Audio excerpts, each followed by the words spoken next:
Advisors, you are the hub of the wheel. This is an abbreviated version of the class that was scheduled to be presented at the 2020 Ohio 4-H Conference. My name is Amy Fleshman. I was a 4-H member for 10 years and then started a new club when I was 19 years old. That club has now been in existence for over 30 years.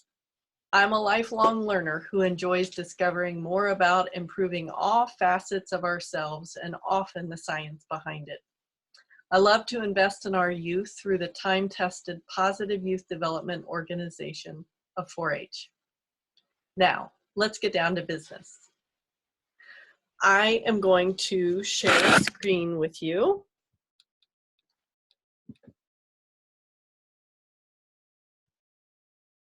Right. 1 minute.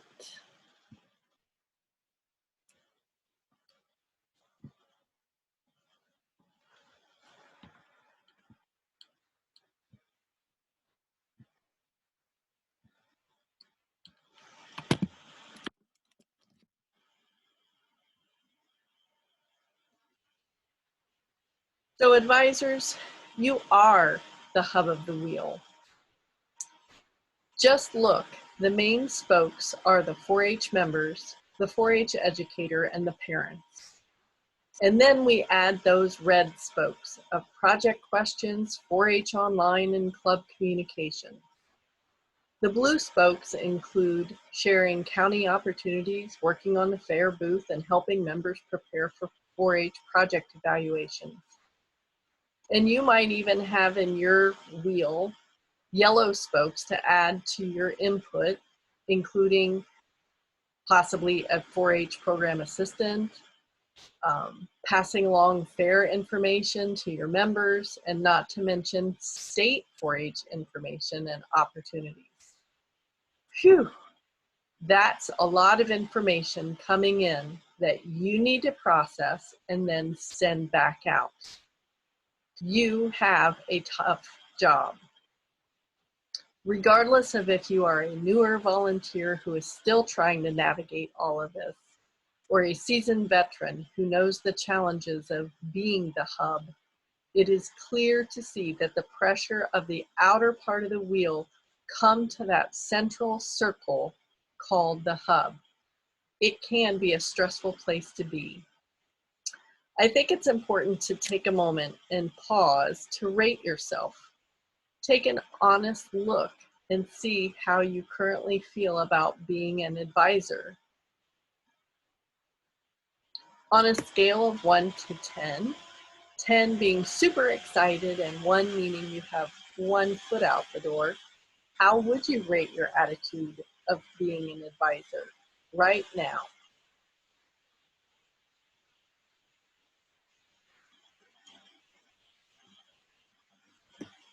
Well, let's continue with the class. There are a lot of current issues that our youth are facing. Many of them have a low self-esteem. They're dealing with body image. Many, if not most, are addicted to their cell phone. They're dealing with cyberbullying. I'm not sure that some of us as adults really understand what this cyberbullying is all about, because back when we went to school, you could potentially be bullied at school, and then once you got home, you had this safe spot. You had this place that you could go and you would get away from other children that maybe weren't so nice to you.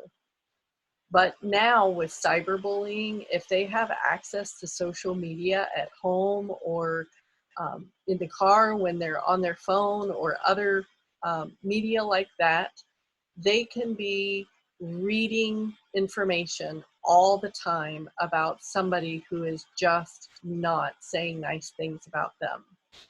So some of them have no means of getting away from it. And if you remember that they're addicted to their cell phone and they feel like that is the way that they are being socially plugged in, cyberbullying is a very real thing that we need to be very conscientious of. There is a opioid epidemic that we're all dealing with. There's a major confusion about what values they should have and what values the social structure of the United States is even really promoting.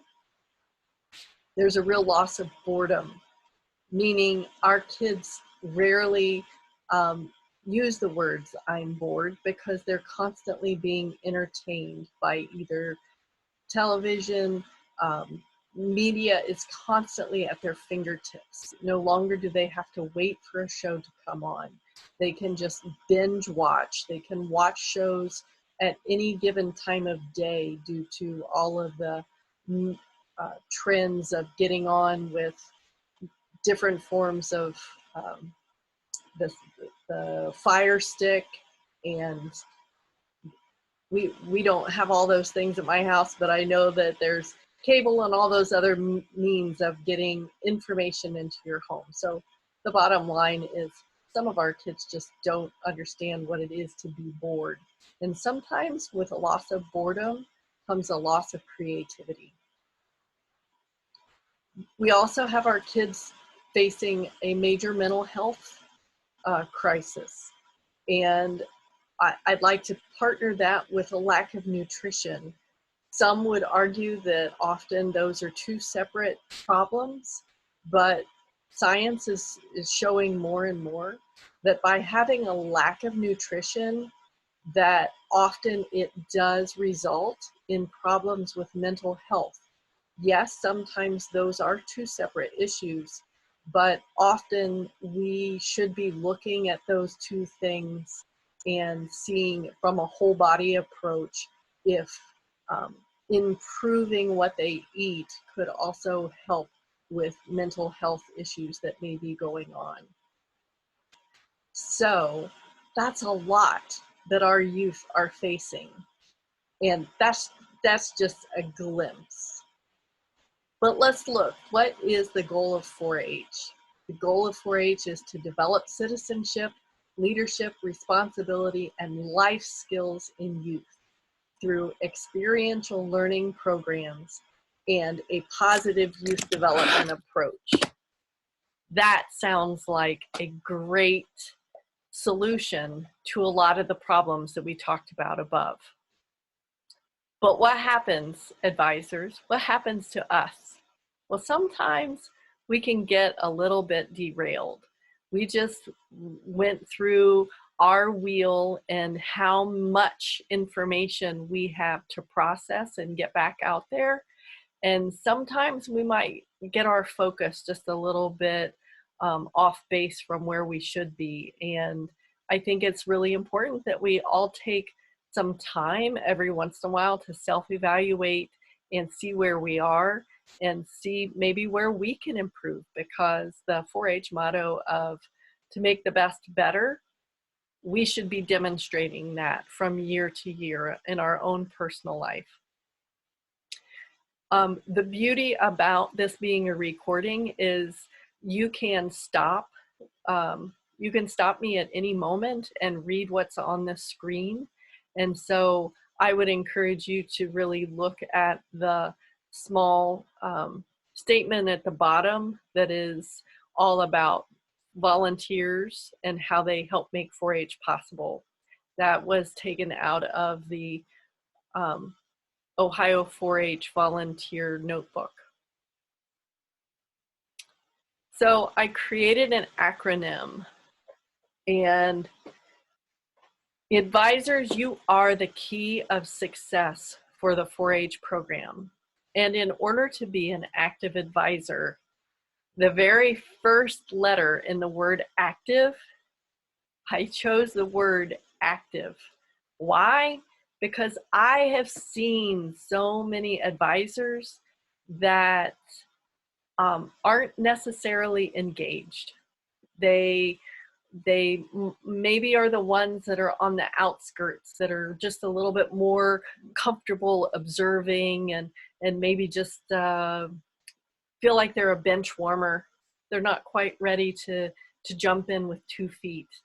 Well, let me tell you, you have a lot more impact when you are out there and you're active and you're involved. And a team of advisors is so much more effective than individual advisors acting on their own behalf. So I would encourage you to be active. If you are not the organizational advisor, or if you are an advisor in your club who maybe you feel like you don't have a lot of activities or a lot of responsibilities, I would still challenge you to look around, ask the organizational advisor, ask around and see what ways you can become more active. We also need to be evaluating our own character development. There are 6 basic pillars that are foundational in building character. And I would ask that you evaluate yourself. How are you on being trustworthy? How is your respect towards others? Are you fully responsible when you say you're going to do something? Do you commit and do it until it's complete? How about fairness? Are you a caring individual? And how is your citizenship? Do you demonstrate citizenship qualities to your 4-H members? We need to really be watching our own character development and doing things to help build up our own character, because we have to remember that our example is what is being seen by our 4-H members. The next letter in Activ is T. T is thankful. Are you showing thankfulness to all others that are involved with 4-H? That could be your 4-H educator. It is a very thankless job at times.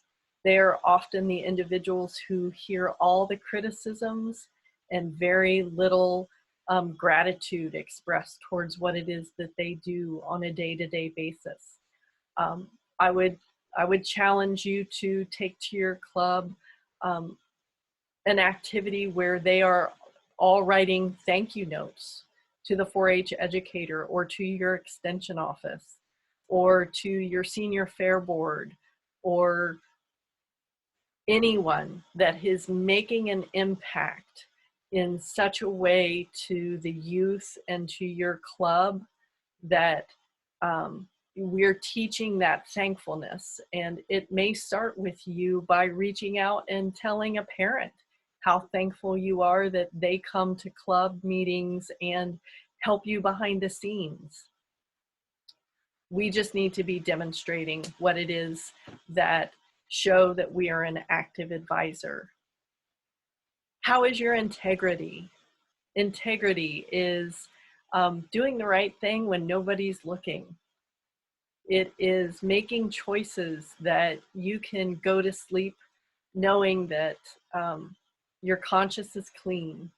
You have fulfilled all of those character development qualities up above by fulfilling your responsibilities and being trustworthy, by really following through on the things that you're going to do, and by treating others with respect and encouragement, and not being somebody who is constantly gossiping and doing things that are tearing down the program and really not helping build up individuals. Are you versatile? And what I mean by that is, are you a little Gumby-like? Are you bendy? Are you flexible? Are you versatile? Can you allow for change to happen and understand that sometimes things do need to change and it's okay? If a 4-H advisor is complaining about new rules and policies, say at the fair or in other areas in front of the club, it's going to make things much more difficult than if you encourage them to accept the new changes and to move forward. And are you enthusiastic? Sometimes I'm really surprised at the energy level of a room of advisors.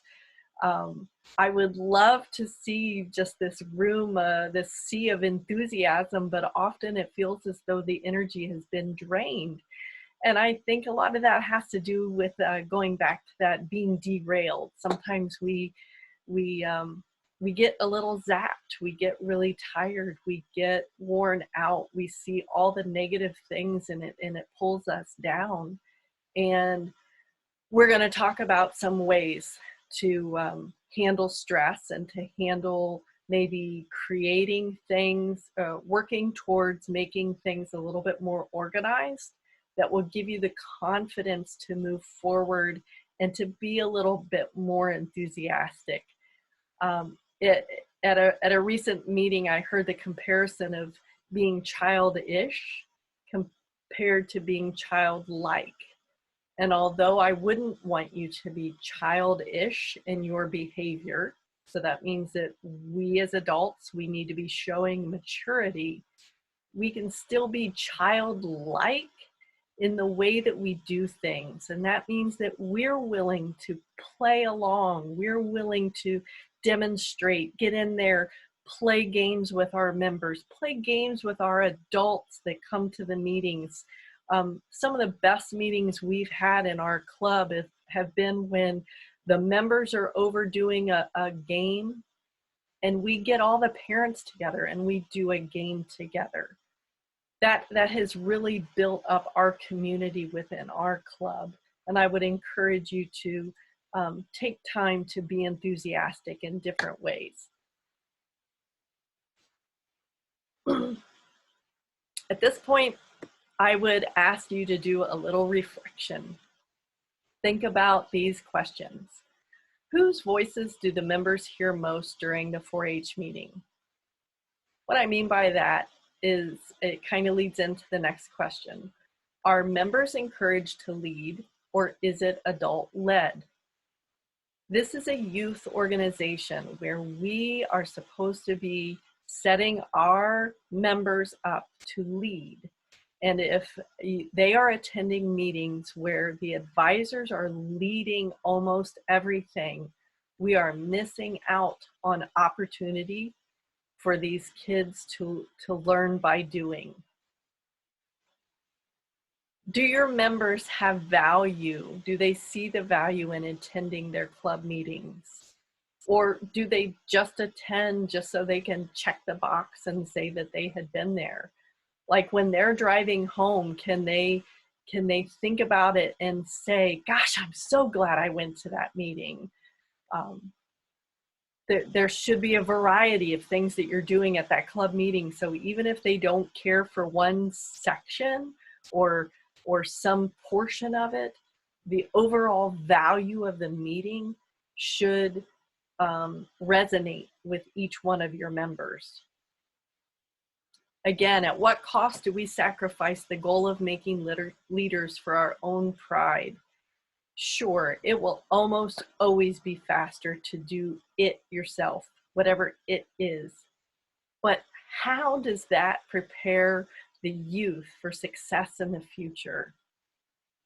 So setting them up for success means that we're willing to invest, support, and affect their impact. Do members have the opportunity to fail forward? That means if they fail, they realize that failing is not a person. Failing is a thing. It's something that happened, but that word does not move forward with them. So we want them to have failures because that's how we learn. So if they fail, are they moving towards something that's going to make them better? We want them to be resilient individuals. We want them to have the grit to move forward. We don't want them to feel like once they've been defeated, they can't try again. Is it clear? It is clear that there are parenting and society techniques that have failed, like everyone gets a trophy. Have you changed your methods? It has been proven, we have seen the effects of everyone gets a trophy. It devalues. The individual that gets a trophy who didn't earn it knows that they didn't earn it. And it has an effect, a long-lasting effect on individuals that are set up in an area like that. So have you changed your methods? We need to move away from that method. There needs to be space for them to earn different levels, whatever that means in your county. But we need to make sure that they are earning what they can and not just getting a ribbon or a trophy for showing up. Are the members in your club learning parliamentary procedure? If not, I hope that you will begin to implement that very important portion to your business meetings. And is there yelling at the meetings? We need to start to speak softly and train them to listen harder. I have on here, use the comma. So what that means is if you walk into the room, or if I walk into the room and I stand in front of my club members and I say, "Good evening," they should all reply in unison, "Good evening, Miss Amy," or Mrs. Fleshman, or however you get named. Or if our president says something to try to gain attention, they should reply using her name. We need to start reiterating the importance of names.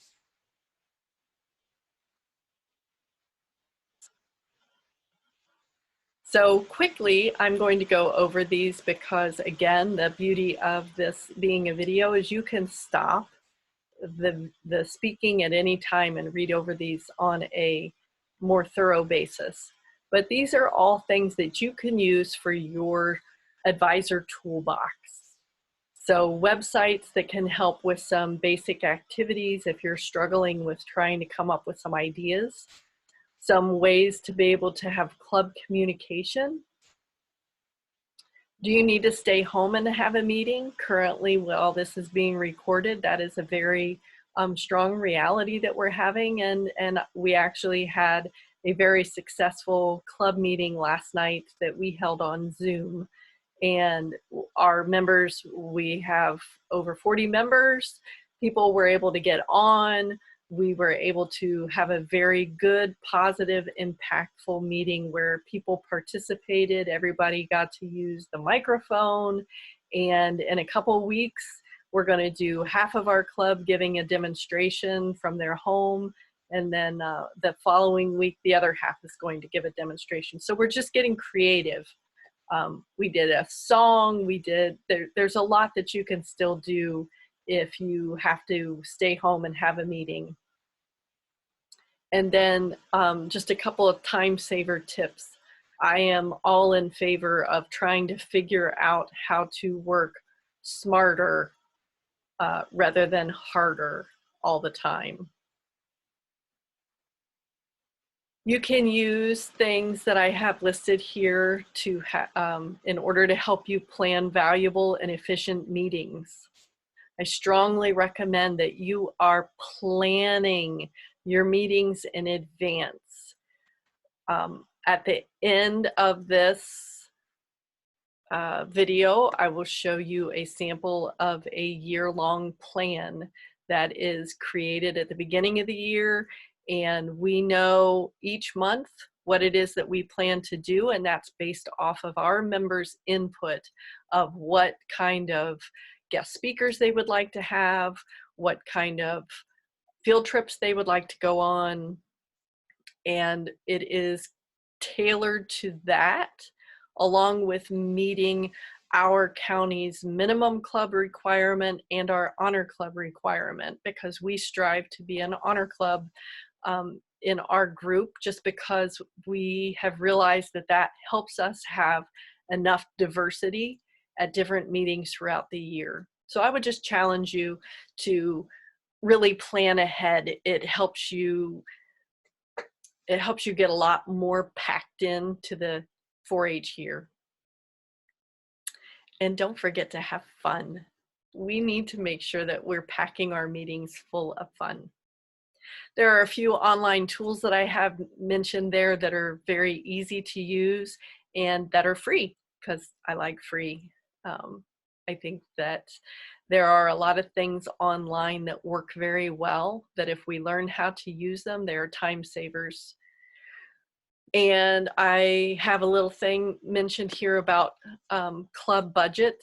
It's really great if you can plan a yearly budget for your calendar, so for your calendar year, and that way it will cut down on the number of times that you need to have a motion for different budgetary items throughout the year.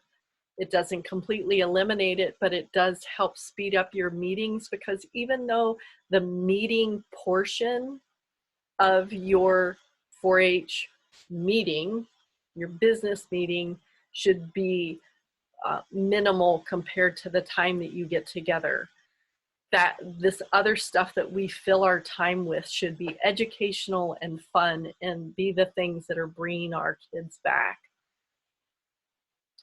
All right, this is all information that you can hear on another video that I have recorded and have posted, but it is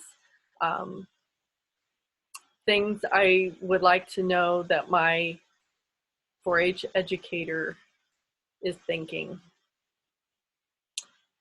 Here are some things some ways that you can apply the 4-H's to your life. So this is where we need to make sure that we are taking care of ourselves in order to be the best you, be the best us that we can be before we get in front of our group of 4-H members.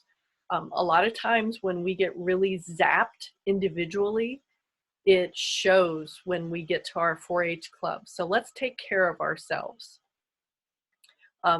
As far as our head goes, we need to know all the facts about different topics before we just go spewing things out at people.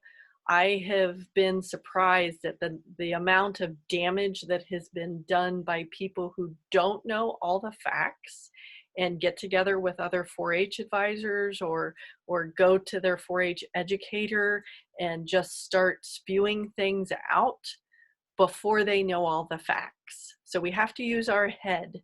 And I have there, think toothpaste, because when you squeeze a tube of toothpaste and all the toothpaste comes out, you can't just suck that back in. It doesn't work that way. So by the time we have allowed ourselves to just spew stuff out, it's very difficult to repair relationships and try to take those words back in. So let's use our head and be very careful in knowing the facts, because that affects us on an individual basis, but it also affects us as a group. I would recommend that you meditate or have a quiet time, that you develop a thankful attitude. There are some different ways that you can do that, but you can see that by your actions, it will help within your group, your club. Are you demonstrating wisdom and maturity in the way that you handle things? Do you use a filter when you speak? Simon Sinek is an amazingly wise individual who has quite a few YouTube videos out there. A lot of it sounds like it's business oriented, but if you listen, you can apply it to your 4-H clubs and your personal life of just, again, self-evaluating, seeing where you are. But he also talks about how to work with youth and how it's our responsibility to help shape this next generation with good,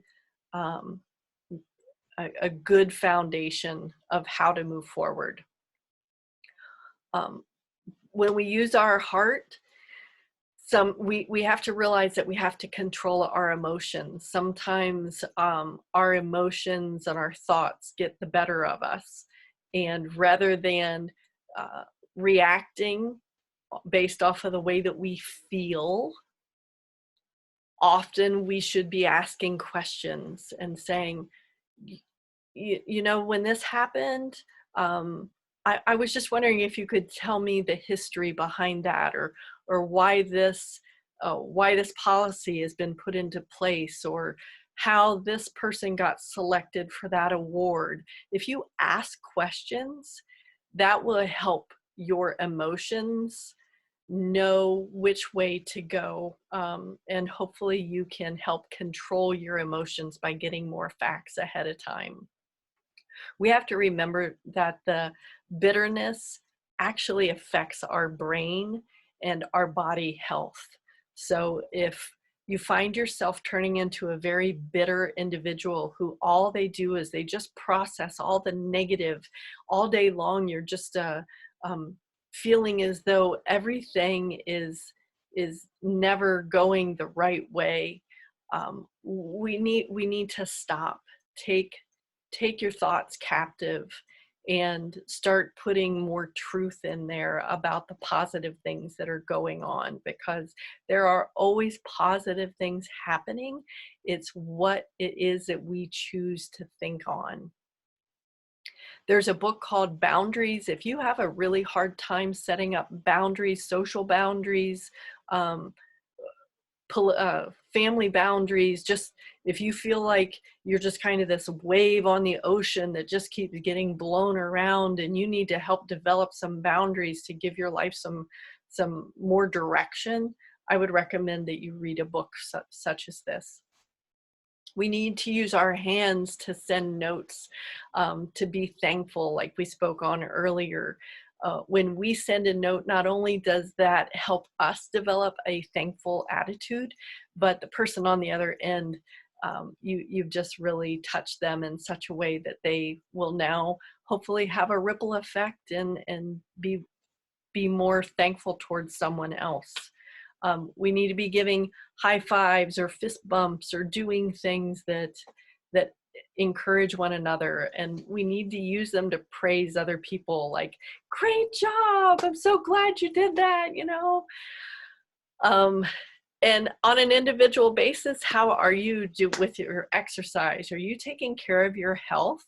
There's a couple different things I have listed there, but please know that your health, your body health, affects your mental health and your brain health. And they are coming out with more and more and more facts on this, that if you were to learn about some of these things, you would really be surprised possibly at how much control we have by the food that we intake and the thoughts that we process and the way that everything works together, that we have a lot of ability to help ourselves be our healthiest you. All right, so we did some reflection questions. Now we're going to do some direction questions. Know where you are and the goals you have for tomorrow, the next week, month, and year. So first off, why are you an advisor? Again, the beauty of the video, I'd love for you to stop and pause and really think on that. Why are you an advisor? Hopefully, I know there are some individuals who became an advisor because they have a child that's in 4-H, but I hope that you're expanding your view and realizing that the impact that you have or could have expands way beyond your family, and that we need to make sure that we understand that we're in a position that can have so much positive effect that we need to really think, why are we an advisor? After you do that, reflect on what are 3 positive things that your club families would say about you. So if you're feeling very drained, or if you're feeling like it's hard to see the positives right now, this is a really good activity to start remembering some things from the past of what are things that your club families would say about you. After you do that, hopefully you'll realize that you are having a significant ripple effect on others.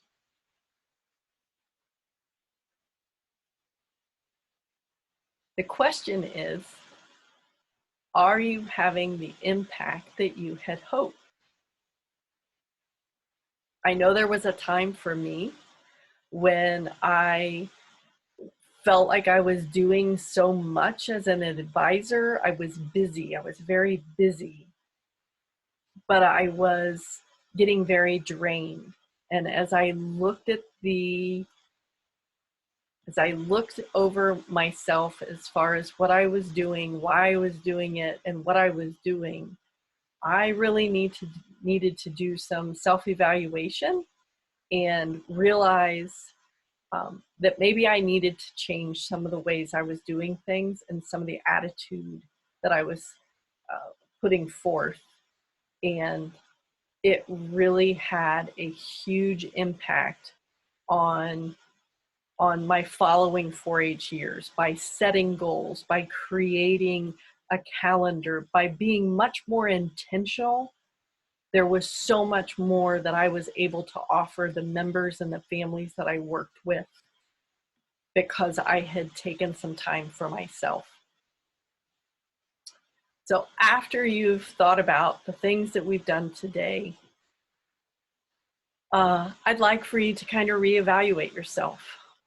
So as of right now, has anything changed? If 10 is super excited about being a 4-H advisor and 1 means you have 1 foot out the door, how would you rate your attitude going forward? I hope it's better than when we started the recording. Also, what boundaries or actions are you going to set as a goal for yourself? I know I missed a word there, but what boundaries or actions are you going to set for yourself based off of some of the things that we talked about? Along with that, what are 2 or 3 things you heard today that you can implement this year as an advisor? Sometimes we listen to things and we have so many things going through our minds that unless we pick 1 or 2 goals to really move forward on, a lot of times the effect of that ends up being next to nothing. So goals are very important in order to move forward and make some progress. So that's what I hope for you. There's another video that I did also that you'll find within the Ohio 4-H conference, all about healthy snack ideas. It's called Healthy Eats and Tasty Treats. You can hear more about that if you want to click on that video.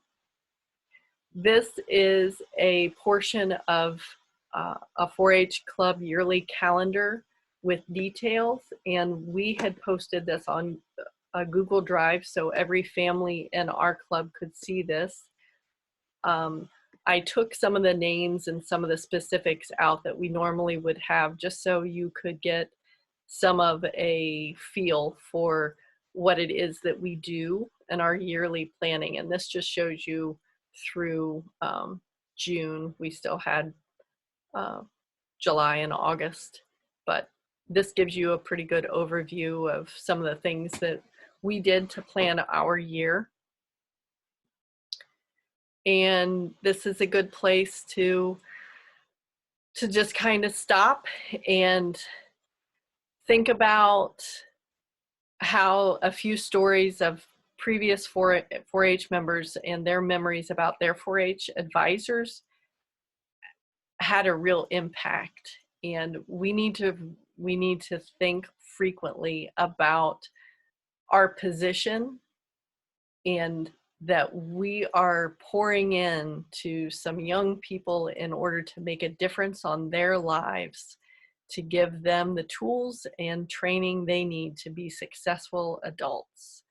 And I hope you will take the time to stop the tape and read over that. And also, if you want to go back to thinking about the picture of the wheel and how you're the hub, the dark brown circle right there, but there's actually a hole in the middle of that. And if you think about how it depends on how much energy you're putting into that, and how much force you have in getting that wheel to work effectively, the more energy and the more attitude, positive attitude that we can have when we're dealing with all of those things, the more effective we are as individuals and as a 4-H community. So I wish you the best, and I hope that you will see the significant ripple effect that you are having, because advisors, you are the hub of the wheel.